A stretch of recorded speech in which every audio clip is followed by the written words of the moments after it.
Agora ficou muito mais fácil para os gremistas ficarem atualizados sobre o Imortal Tricolor. Aplicativo Portal do Gremista, o maior portal de notícias sobre o Grêmio agora na palma da sua mão.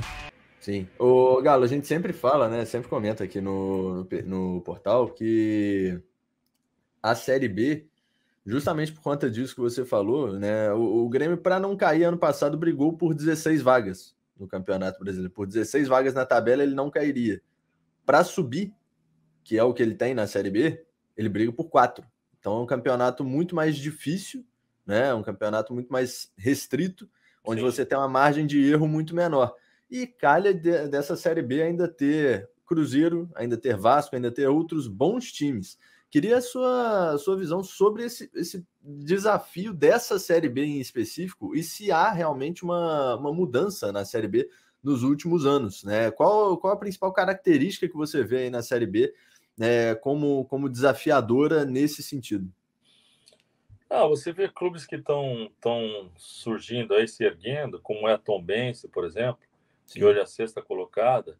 Você vê fazendo boas competições, como o Criciúma, que esse ano está fazendo uma boa competição, que já vem ao longo tempo, tem experiência nessa competição e vem fazendo hoje um bom trabalho. Então, quer dizer, eu acho que, por exemplo, Grêmio, Cruzeiro, Vasco da Gama são times que estão no topo do futebol brasileiro, tem que estar pela camisa, pela história, e eles têm que se abster desse papo.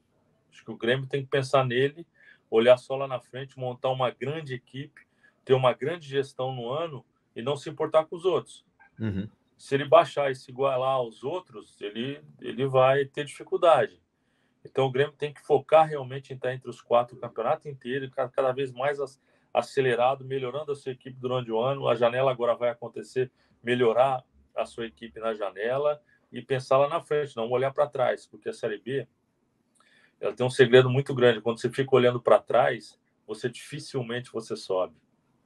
O Grêmio tem que ser a ponta lá, o Vasco tem que ser a ponta, o Cruzeiro tem que ser a ponta. E eu acho que desses todos, quem tem a melhor condição é o Grêmio.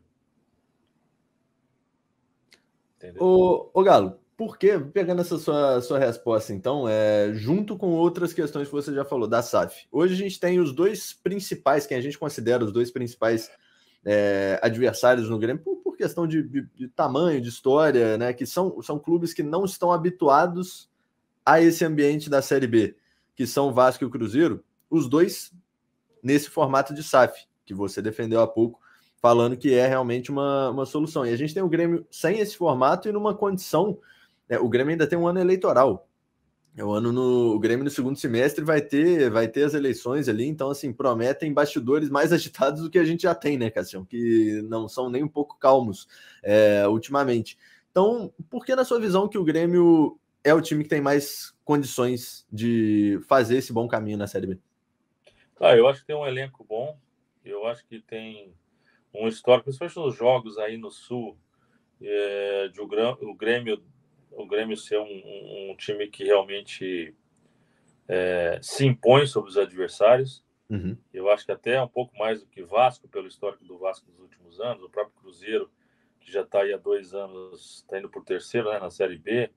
Isso. Então eu acho que o Grêmio ainda é o frente dessa competição. Agora, não pode um ano eleitoral, e eu acredito que isso vai acontecer, mexer com as coisas internas, mexer com as coisas que internas para o futebol e externas para o Grêmio num todo. Atrapalhar um acesso que é de suma importância o Grêmio fazer nesse ano. Então, quer dizer, com a SAF isso não aconteceria. Com a SAF ou com donos, né? Talvez o Grêmio não tivesse nessa condição. Eu defendo isso porque você vê o tamanho da dívida dos clubes brasileiros durante esse período todo, e se você fizer uma somatória com o que entra de dinheiro no clube e o que sai de dinheiro, os clubes todos, o futebol, em qualquer estágio, ele é superavitário. Né? Só não é porque tem os problemas que vocês sabem que tem. Então, com a SAF, isso não aconteceria. Eu defendo a SAF porque eu defendo o futebol. Eu quero o Grêmio, eu quero ver o Grêmio lá em cima. O Grêmio é um campeão do mundo, um clube com essa camisa aí, onde todo mundo respeita, com um estádio maravilhoso, sem treinamento atravessando o Rio ali, muito bacana. Eu já estive treinando lá com alguns clubes e tal. Então, quer dizer, não posso ver o Grêmio com uma dívida tão grande, ou qualquer outro clube do futebol brasileiro, vivendo, tendo que reorganizar suas... Eu tenho, por exemplo, eu tenho 3 processos contra 3 clubes na justiça que já estão caminhando para 7 anos, com 1% de juro ao mês, entendeu? Isso não pode acontecer com os clubes. Acontece porque não se tem uma responsabilidade, cara. Simples assim. O Galo, essa questão, você está falando das dívidas, e defendendo a SAF, que eu concordo contigo plenamente, é que a questão do Grêmio também entra nessa questão, mas não é uma questão de dívida.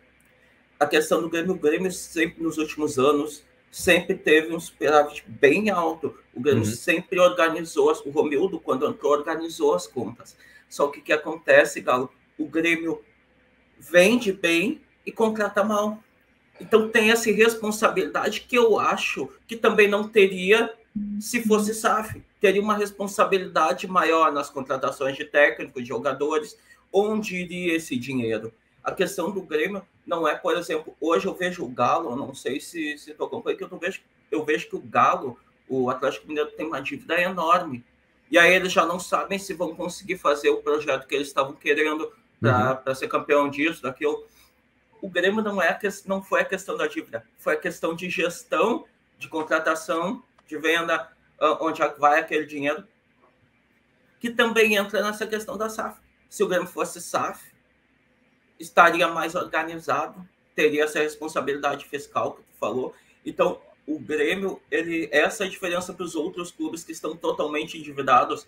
O Grêmio caiu com dinheiro no caixa, é uma coisa absurda. Que eu nunca vi isso, cara, um time cair com dinheiro em caixa, entendeu? Então entra também nessa questão que tu falou de responsabilidade, né? Que não tem na gestão do Grêmio mesmo, com dinheiro em caixa. Não, é isso. Eu não estava falando especificamente da dívida que o Grêmio tem. Eu nem sei da dívida do Grêmio. Eu sei da dívida do Atlético, que ela é gigantesca, mas ela tem já um contexto que naquela época, na minha época, eram 713 milhões. Mas tem a metade do shopping ainda que pagaria a dívida, entendeu? E é em cima dessa venda dos 51% do shopping Diamond que o Atlético vai sair dessa dívida. Isso aí é do lado da sede ali. Já tá, que é o principal, é o shopping mais luxuoso de Belo Horizonte. Que ela já é uma dívida mais ou menos já equilibrada para preparar para uma situação de SAF, pelo menos é o que eu sei de pessoas que só têm amigos lá dentro que me falam. E não estava falando do Grêmio, nem sei a dívida do Grêmio, pelo contrário. Mas eu acho isso, você falou, você aumenta, é só você fazer um pequeno exercício. Você pega um clube que não precisa ser tão grande como é o Grêmio aqui para a América do Sul, lá na Europa, e a quantidade de jogadores que esse clube contrata e a quantidade de jogadores que um clube brasileiro contrata durante um período de um ano. É isso que faz com que a dívida aumente ou diminui, ou a performance aumente ou diminui, ou cria-se uma performance específica, porque o Grêmio é um grande revelador. Sim. O Grêmio revela jogadores que é brincadeira. Eu lembro na minha época de seleção, Arthur, Juan, Wendel, quantos jogadores eu levei para a seleção do Grêmio, entendeu? Que saíram daí em boas condições. Então é isso tudo. Você falou, é a tua pergunta e é a resposta. É ter essa responsabilidade com o clube em si.